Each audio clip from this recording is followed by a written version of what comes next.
믿음이 연약한 자를 너희가 받되 그의 의견을 비판하지 말라. 어떤 사람은 모든 것을 먹을 만한 믿음이 있고 믿음이 연약한 자는 채소만 먹느니라. 먹는 자는 먹지 않는 자를 없이 여기지 말고 먹지 않는 자는 먹는 자를 비판하지 말라. 이는 하나님이 그를 받으셨습니다. 남의 하인을 비판하는 너는 누구냐? 그가 서 있는 것이나 넘어지는 것이 자기 주인에게 있음에 그가 세움을 받으리니 이는 그를 세우시는 권능이 주께 있습니다. 어떤 사람은 이 날을 저 날보다 낮게 여기고 어떤 사람은 모든 날을 같게 여기나니 각각 자기 마음으로 확정할지니라. 나를 중히 여기는 자도 주를 위하여 중히 여기고 먹는 자도 주를 위하여 먹으니 이는 하나님께 감사하며 먹지 않는 자도 주를 위하여 먹지 아니하며 하나님께 감사하느니라. 우리 중에 누구든지 자기를 위하여 사는 자가 없고 자기를 위하여 죽는 자도 없도다. 아멘. 할렐루야. 오늘 아주 은혜의 단비가 내리는 것처럼 봄의 건조함과 과음을 달래주는 참 좋은 비가 내리고 있습니다. 이 아침 하나님 앞에 예배하는 사랑하는 성도들 심령 가운데 삶 속에 우리 말씀의 단비가 촉촉히 내려져서 삶의 방향을 잃어버릴 수 있기 쉽고 참 어찌해야 할 바를 알지 못하는 삶의 상황에서 귀한 하나님의 말씀이 은혜의 단비가 될 수 있기를 주님의 이름으로 축복합니다.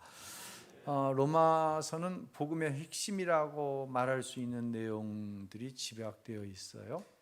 총 16장으로 이루어져 있습니다. 그 어떤 중요성에 비해서 길지가 않아요. 16장으로 끝나 있으니까요.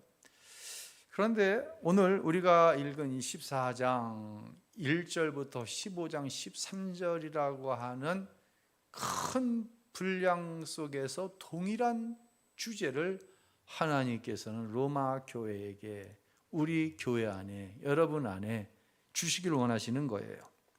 도대체 어떤 문제이길래 이렇게 방대한 분량을 할애해 가면서 우리에게 말씀하시려고 할까요? 그 문제는 흔히 얘기하는 믿음이 강하다고 하는 사람, 믿음이 좋다고 하는 사람, 또 믿음이 연약하다고 하는 사람이 조화를 어떻게 이루면서 신앙생활을 하고 삶 속에서 하나님께 은혜를 함께 누리며 살 수 있을 것인가에 대해서 말씀을 하고 있습니다. 이 로마 제국 안에는요, 각양의 신들을 섬기는 신전이 있었어요. 그 신들께 제사를 드릴 때는 뭐가 필요하죠?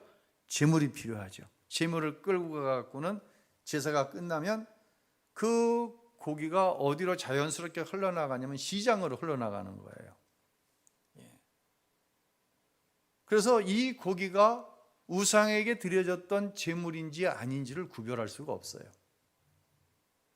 그래서 누군가는 예수님께서 단번에 속죄의 제물이 되셔서 구약의 제사를 폐하셨기 때문에 구약의 제사를 완전히 감당하셨기 때문에 우상에게 드려졌던 고기라고 할지라도 꺼리낌 없이 먹어도 된다라고 하는 교인들이 있었고, 어떤 고기가 우상에게 드려졌던 고기인지 알지 못하기 때문에 난 고기 자체를 먹지 않는다, 난 채소만 먹겠다 하는 교인들도 있었어요. 자, 그 이야기를 2절에 이렇게 말씀하는데 한번 읽겠습니다.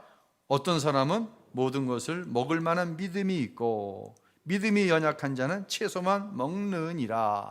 이 말을 그대로 받아들이면 우상에게 드려졌던 음식이라도, 흔히 우리말로 바꿔야 하면 제사에 쓰여졌던 음식이라고 할지라도 먹을 수 있다라고 하는 사람은 믿음이 좀 많은 사람이고, 나는 우상에게 드려졌던 제사에 드려졌던 음식을 먹을 수 없어 꺼리껴, 이런 사람은 믿음이 적은 사람이다라고 표현을 하는 거예요. 또 하나의 문제가 이제 5절에 나오는데, 이건 주일과 안식일에 관한 문제예요. 로마 교회 안에는 유대 교인이었었는데 기독교로 예수님을 믿고 개종한 사람이 있습니다. 또한 로마에 있는 어떤 헬라인이나 이런 사람들이 예수를 믿어 교회 온 사람도 있어요. 우리 가운데도 예전에 우상 섬기다가 교회 온 사람, 또 어렸을 때부터 교회 다니는 사람 같이 섞여 있는 것처럼요. 첫째, 유대교적인 관습을 가지고 있는 사람들은 구약 성경에 안식일을 지키라고 했으니 예배는 토요일 날 안식일 날 드려야 된다, 이런 사람이 있고, 아니다, 무슨 말이냐, 예수님께서 부활하신 일요일, 우리는 주일이라고 합니다. 주님의 날이라고 합니다. 이 주님의 날에 예배해야지 무슨 안식일에 예배를 드리냐, 무슨 제7 안식교 이단도 아니고, 우리로 따지면 이렇게 이야기하는 사람도 있었다는 거예요. 이 문제에 대해서 하나님께서는 사도 바울을 통해 로마 교인들에게 이렇게 말씀하십니다. 우리 5절 한번 읽어볼까요? 어떤 사람은 이 날을 전함보다 낫게 여기고 어떤 사람은 모든 날을 각각 자기 마음으로 확정할지니라 라고 얘기를 해요. 이게 좀 우리에게는 혼돈을 줘요. 여러분, 안식일날 예배 드려야 돼요? 주일날 예배 드려야 돼요? 주일날 예배 드려야 돼요. 그렇죠? 그런데 자기 마음에 옳다고 생각되는 대로 하라는 거예요. 이렇게 이야기가 되면 우리는 반발을 할 수 있어요. 제사에 드려졌던 음식 하나님이 무엇이든지 다 감사함으로 먹으라고 그랬는데 제사가 빼어졌는데 왜 그거 안 먹어? 안식일을 지켜? 말도 안 되는 소리 하고 있네. 주님이 부활하신 주일을 지켜야지. 여기서 중요한 점은 뭐냐면 기다려주라는 거예요. 여기 단서 조항이 있어요. 그 단서 조항이 6절에 나옵니다. 한번 읽어볼까요?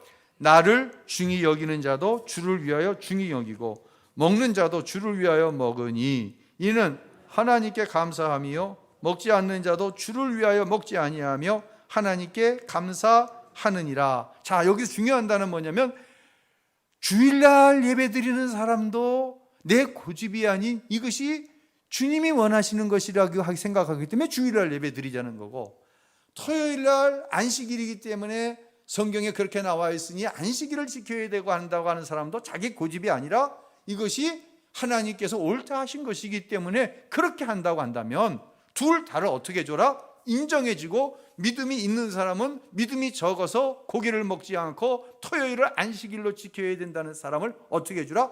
기다려주라는 거예요. 이게 오늘 말씀의 포인트예요. 이제 코로나 대유행이 지나가면서 주일날 예배에 모이시는 분이 점점 늘어나고 있고, 우리가 소그룹으로 간단하지만 식사를 시작하게 됐습니다. 여러분들도 좋아하지만 아이들이 제일 좋아하는 것 같아요. 11시에 유치부, 어린이부 예배 끝나면 집에 다 돌아갔거든요. 이제는 엄마들이 소그룹을, 아빠들이 소그룹을 하는 그 시간에 아이들이 그냥 마음껏 예배당에서 뛰어노는 거예요. 막 소리를 지르고 너무너무 좋아하는 거예요. 근데 목양실에서 그 소리를 듣다 보면 너무 기분이 좋아요. 그런데 한편으로는 약간 염려가 되는 부분도 있어요. 혹시 어떤 어른이 이 유치부 어린아이들을 붙잡아 놓고는, 야! 왜 예배당에서 뛰어? 예배당에서 뛰는 거 아니야? 하나님 싫어하셔. 목사님 여기 계시는데 목사님 시끄러워하시잖아. 여러분, 제 이야기는 하지 마세요. 저는 그 얘기 노랫소리처럼 좋아요. 걱정이 돼. 근데 저희 교회는 한 번도 그런 적이 없어요. 제가 한 번은 목양실 문을 열고 우연히 나갔는데 우리 전도사님 한 분이 이 뛰는 녀석 두 녀석을 이렇게 끌어안고 이런 얘기를 하는 거예요. 얘들아, 반가가 무슨 얘기인지 알죠? 예, 반가.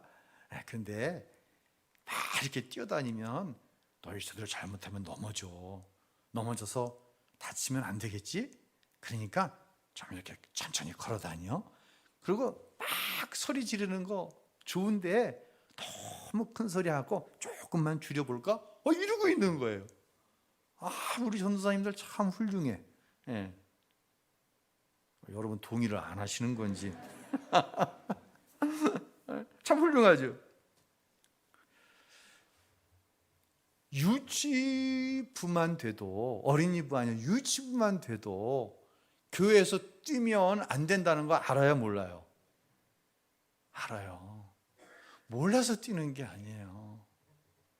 그냥 이 에너지를 좀 어떻게 방출을 해야 되는데, 들어서 배워서 알고는 있는데 이게 몸과 마음이 통제가 안 되는 거예요. 왜요? 어리니까. 철이 없으니까. 그러니까 어린 아이인 거예요.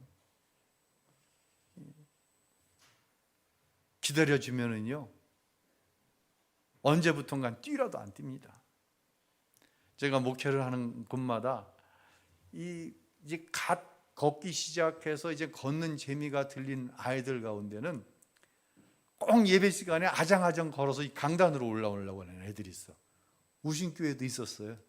근데 지금 다 커갖고 안 올라오더라고. 누구라고 말은 않겠어요. 교회마다 그런 아이들이 있어요. 근데 그런 아이들이 유치부 되고 어린이부 되면 강단으로 올라오라고 그래도 안 올라와요. 이건 어떻게 해줘야 될 문제예요? 기다려줘야 될 문제라는 것이에요. 윽박 지르면서 가르칠 문제가 아니에요. 예. 혹시 층간소음으로 인해서 고통당하시는 분들이 있습니까? 층간소음 굉장히 힘들어요. 저도 처음 이사를 들어갔는데 와, 위에 층에서 뛰어대는데 진짜 살 수가 없이 힘들더라고요. 그런데 그 부모가 뛰라고 해서 뛰겠어요? 뛰지 말랬는데도 뛰겠어요? 안 당해보셨어요? 뛰지 말라고 해도 뛰는 거예요. 그런데 올라가고는 누구에게 승질내요? 애들한테 승질내요? 어른한테 승질내는 거예요. 왜 애들 이렇게 뛰게 두냐고. 뛰게 두는 부모가 어디 있어요? 뛰지 말라고 그러죠.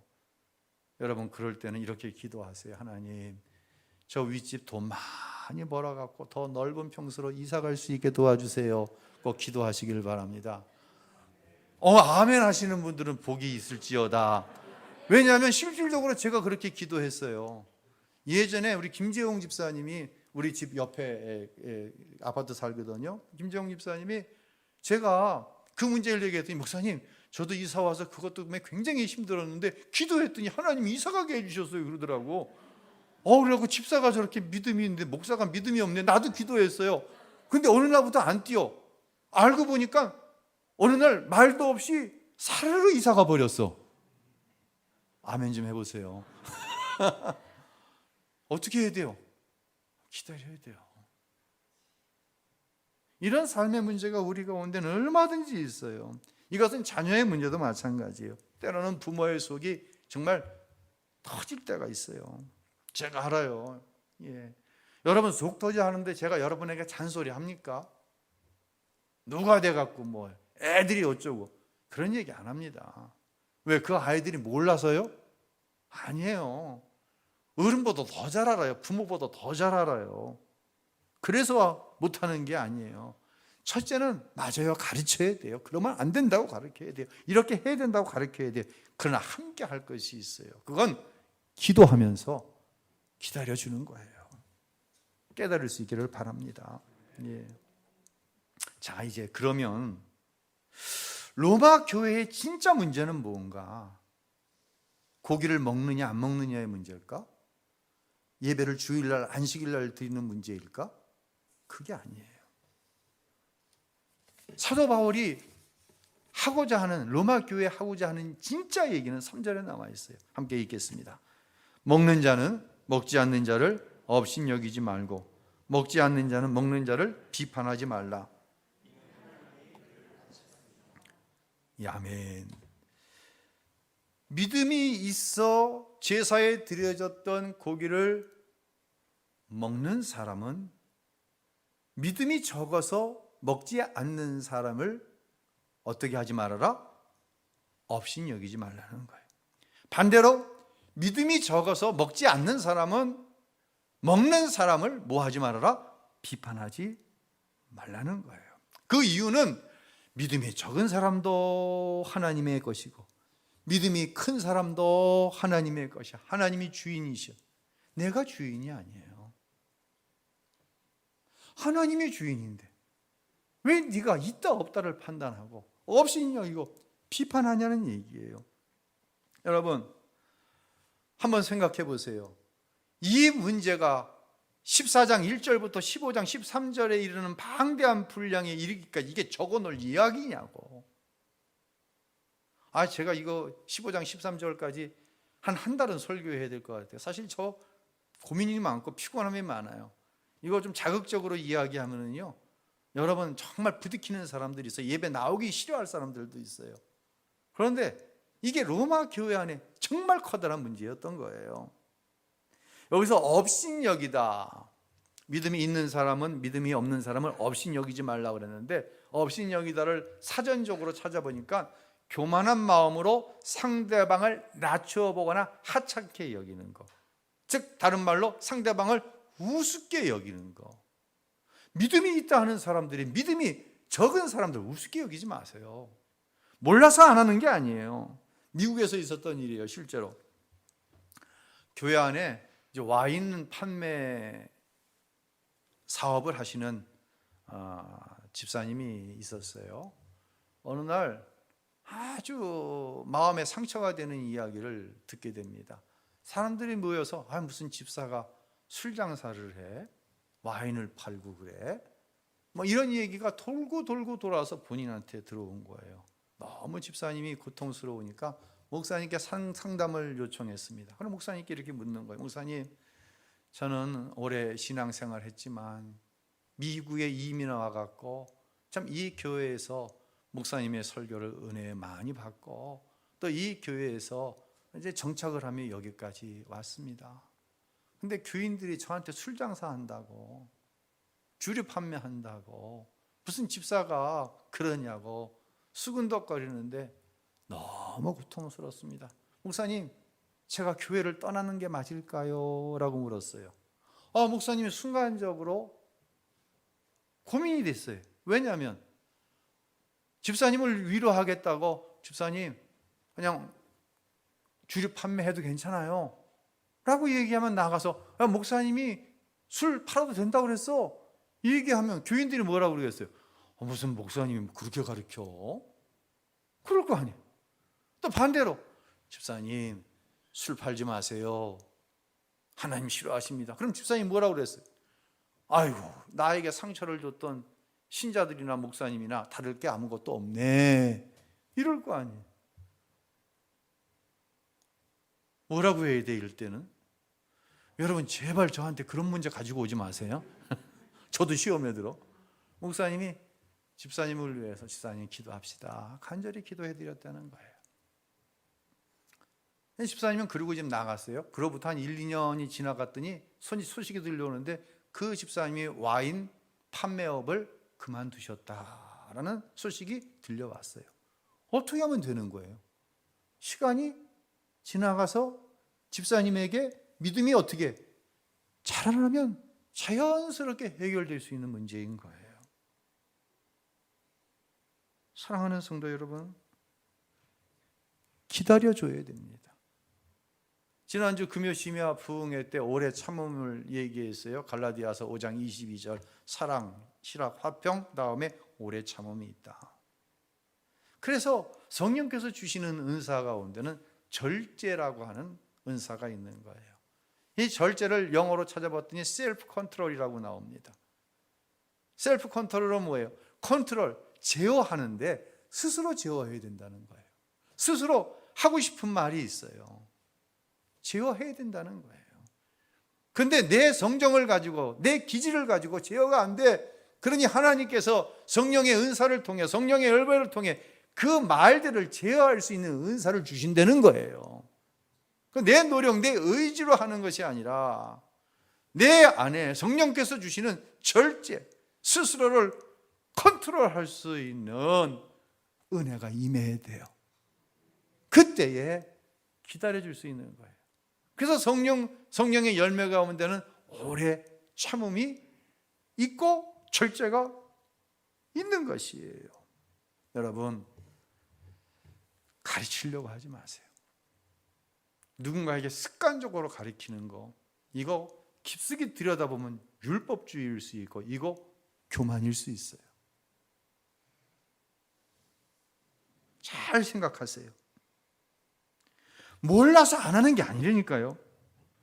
믿음이 그만한 것을 알고 있는 것을 이룰 만한 믿음이 안 되는 거예요.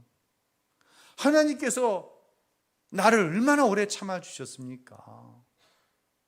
하나님께서 나를 참아주셨듯이 여러분도 그 사람을 참아줄 수 있어야 되는 거예요.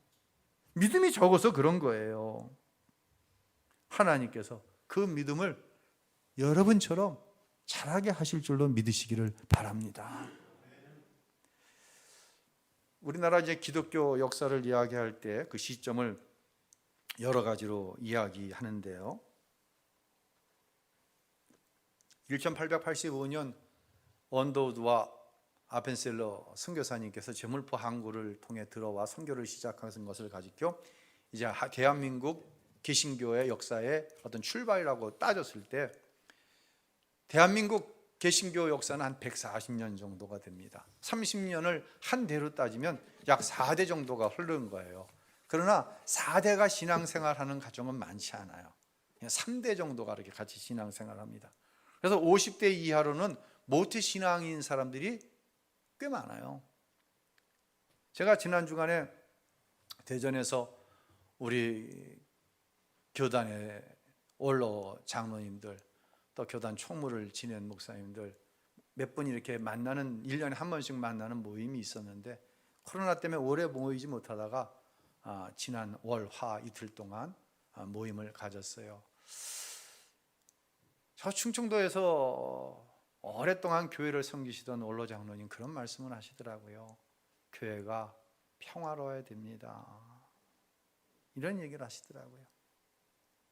집안에서도요, 부모가 부부싸움 자꾸만 하면 부모는 모르는데 누가 상처를 받아요? 싸움은 부모가 하는데 상처는 누가 받아요?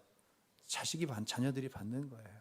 우리 그런 경험 많잖아요. 저도 어렸을 때 엄마 아버지가 싸우면 참 마음에 상처가 되고 힘들더라고요. 엄마 아버지가 싸우는데 우는 건 누가 울어? 옆에서 어린 자식들이 우는 거예요. 저도 그런 경험이 있어요. 교회도 마찬가지예요. 다툼이 일어나요. 누군가를 업신여기고 누군가를 비판해요. 그럼 본인들은 몰라요. 참 희한하죠. 누가 상처를 받아요? 믿음이 적은 사람들이 상처를 받는 거예요. 그리고 교회를 떠나가는 사람들이 있더라는 거예요. 오랫동안 교회를 섬기면서 깨달은 것은 뭐냐면 분란이 될 만한 것을 슬기롭게 하나님이 주시는 오래 참음, 절제의 은사를 가지고 잘 견뎌나가는 것, 이것이 교회를 편안하게 만들어가는 제일 큰 비결이라고 말씀하시는데 공감이 되더라고요.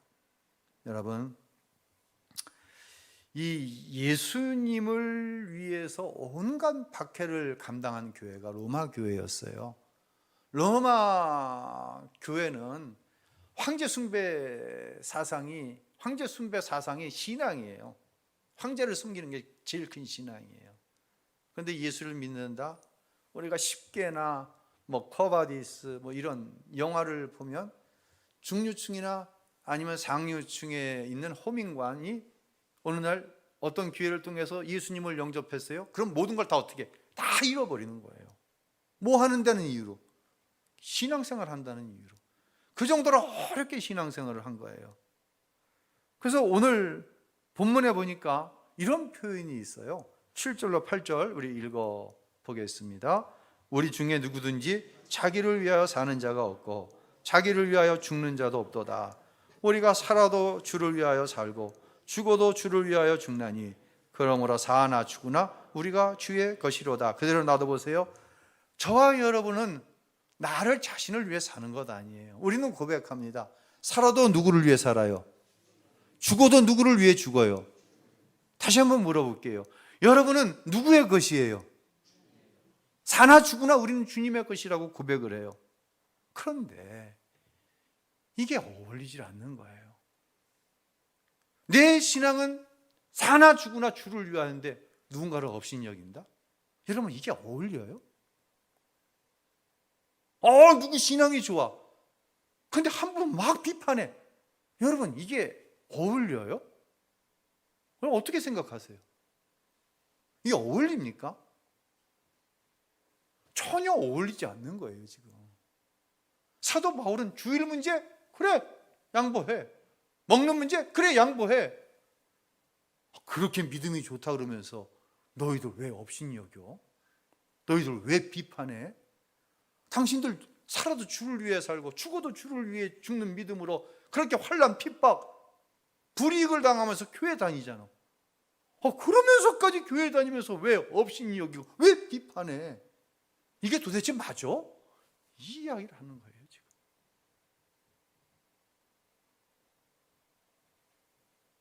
여러분, 믿음이 적은 자녀나 믿음이 없는 가족들 앞에서 교인들 업신 여기는 이야기, 비판하는 이야기 하지 마세요. 그거 믿음이 없는 자녀 신앙 죽이는 거예요. 믿지 않는 가족 교회 나오지 말라는 얘기예요.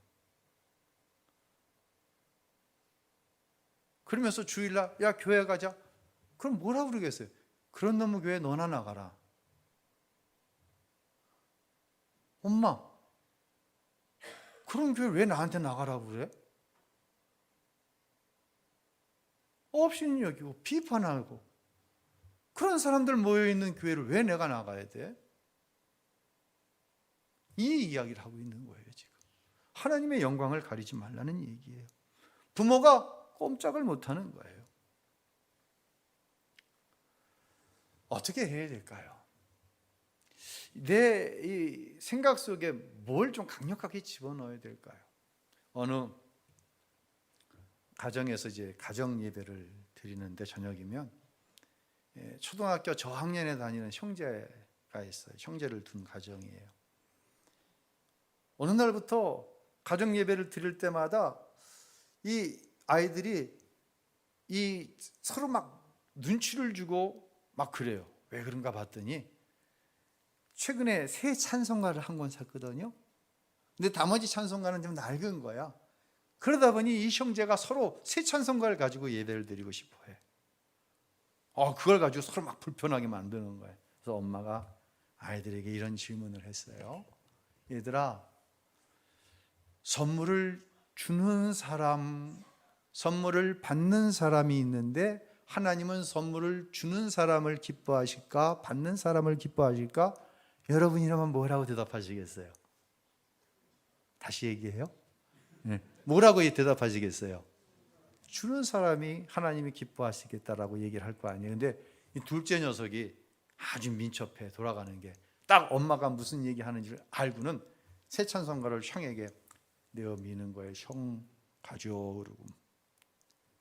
여기서 끝나면 안 되잖아요. 그 엄마가 이 큰아이 이름이 승욱인데 승욱아 넌 어떻게 생각해? 물었어요. 그러니까 승욱이가 엄마 정직한 내 마음을 말씀드리자면요, 동생이 나에게 찬송가를 줬으니 내가 새 찬송가를 가지고 싶어요. 이렇게 얘기를 했어요. 그래서 엄마가 승욱이에게 이렇게 얘기합니다. 승욱아, 정직한 네 마음을 이야기해줘서 엄마는 너무 기쁘단다. 그런데 하나님은 정직한 대로 행하는 것도 기뻐하시지만 때로는 정직한 내 마음을 누르고 하나님이 기뻐하시는 일을 하는 것을 더 기뻐하신단다 라고 이야기를 했어요. 그러니까 승욱이가 가지고 있던 찬송가를 동생에게 다시 내어 밀었다는 이야기예요. 사랑하는 성도 여러분, 우리는 사람과의 관계 속에 살아갑니다. 부부와의 관계, 부모와 자식 간의 관계, 또 세상에서 관계가 아닌 게 하나도 없죠. 또 교회 안에서도 관계 속에서 살아갑니다. 내가 옳다고 생각하는 게 있어요. 그게 정말 옳을 수도 있어요. 그러나 잠시 멈추세요.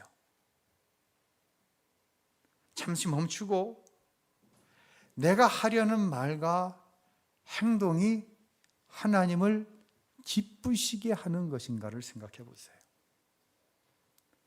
그러면 내가 옳다고 생각하는 것이 정답이 아니라 이것이 오답이었구나 라고 하는 판단이 올 때가 많이 있다고 하는 것이에요. 그리고 또한 좀 누군가를 참고 기다려주세요. 그 사람의 말과 행동이 주님을 위한 것이라고 한다면, 다른 말로 예수로 거듭나 하나님의 자녀가 되었어요. 하나님의 자녀라고 한다면 그 사람이 하는 행동이 좀 미숙하다고 할지라도 그 사람이 하는 삶의 어떤 모습이 옛 사람에게 속한 죄의 성질에게 아직도 속해 있더라도 조금만 기다려주면 하나님께서 그 사람의 믿음을 자라게 하실 거예요. 이거 누구 얘기하는 거예요? 다른 사람 얘기하는 거예요? 아니에요. 내 이야기하는 거예요. 저도 그랬어요. 나 같은 게 무슨 목사야? 근데 하나님이 저를 목사로 만들어가 주셨어요. 여러분 모두를 축복합니다. 기다려주고 위에서 기도해주고 그 안에서 아름다운 모습으로 하나님께서 이루어 가시는 축복을 경험하며 살아가는 여러분의 가정, 또한 우리 교회가 될 수 있기를 예수님의 이름으로 축원합니다.